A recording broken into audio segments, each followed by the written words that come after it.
چاہتا ہوں کہ آپ بھی نکلیں، سیکھیں، تجربہ کریں، دادا کی طرح عظمت والے بنیں۔ سرہ کے دستے کی پوری ذمہ داری بادشاہ کے کندھوں پر ہوتی ہے۔ حضور، پچھلے سال دستے کی ذمہ داری پر ڈرا ہوا بھی تھا اور اس کے ملنے پر خوش بھی تھا۔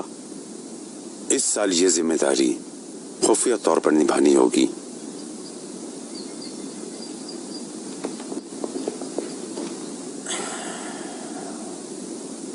بسم اللہ الرحمن الرحیم۔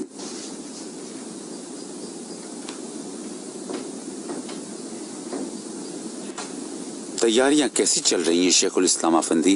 مکمل ہو گئی ہیں حضور، غلاف کعبہ کو اور کے گلاب سے معطر کیا جائے گا۔ گلاب خریدا جاتا ہے گلاب کے لیے، گلابوں کو استعمال کیا جاتا ہے گلاب کو سجانے کے لیے۔ یوں ہی نہیں کسی نے کہا کہ گلاب گلاب کے لیے خریدے ہیں۔ حضور، مسجد نبوی کے لیے شمعدان بھی تیار ہیں۔ ماشاءاللہ۔ یہ سورہ کی تھیلیاں ہیں۔ الحمدللہ۔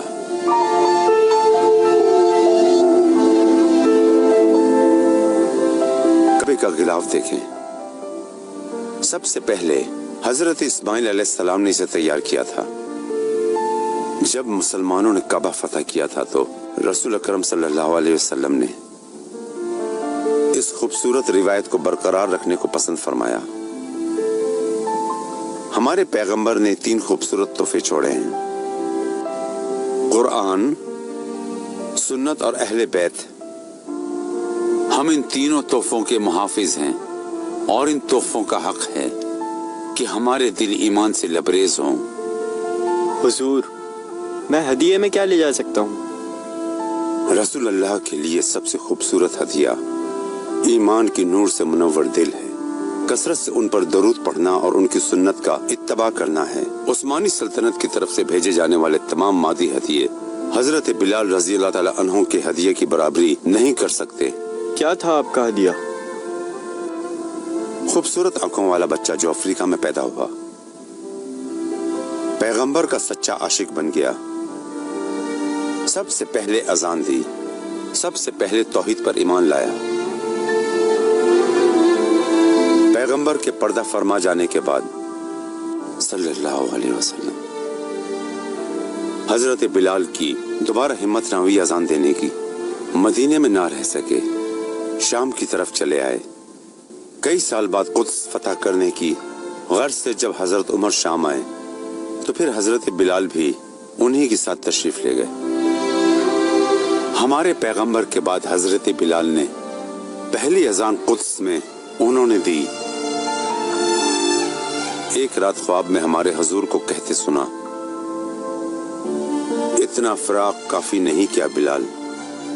بلال سے رہا نہ گیا، فوراً نکل پڑے۔ جیسے ہی مسجد نبوی پہنچے تو غشی طاری ہو گئی۔ جب آنکھیں کھلی تو حضرت حسن اور حضرت حسین رضی اللہ تعالی عنہ کو اپنے سامنے دیکھا۔ انہوں نے پوچھا کہ اگر ہم فرمائش کریں تو پوری کر دیں گے؟ بلال نے کہا آپ حکم کریں۔ فرمائش کی کہ آپ اذان دیں۔ کئی سال بعد بلال کی آواز مدینے کی گلیوں میں گونجی۔ لوگوں کو ایسا لگا گویا حضور واپس تشریف لے آئے، مسجد کی طرف دوڑے۔ یہ تھا وہ ہدیہ جو انہوں نے حضور کو پیش کیا۔ قرآن کو اچھی آواز میں پڑھنے کا اپنا ہی ایک مزہ ہوتا ہے جناب۔ کیا نصیب ہے جنہیں یہ نعمت عطا ہوئی، اللہ انہیں خوش رکھے۔ آئیں عیسیٰ افندی۔ کیا حکم ہے میرے حضور؟ آپ حج پر جانا چاہتے تھے نا؟ آپ کا ارمان تھا کہ اپنی پیشانی اس مبارک زمین پر رگڑیں۔ بس یہی خواب دیکھتا ہوں حضور۔ ہم بھی نہیں چاہتے تھے کہ آپ انتظار کریں۔ سرہ کا دستہ روانہ ہونے والا ہے، امین سرہ آپ ہوں گے، یہ ذمہ داری آپ کی ہوئی۔ لیکن حضور، میں اس ذمہ داری کے لائق کہاں؟ لائق ہیں، اپنے ایمان یقین سے لبریز دل کی بدولت لائق ہیں۔ پاشا آپ کو حیرت ہوئی؟ آپ پر حیرت ہو رہی ہے حضور؟ آپ نے اتنے سارے درخواست گزاروں میں سب سے بہتر شخص اس فریضے کے لیے چنا ہے۔ یہ ذمہ داری قابلیت پر نہیں، قبولیت پر ملتی ہے۔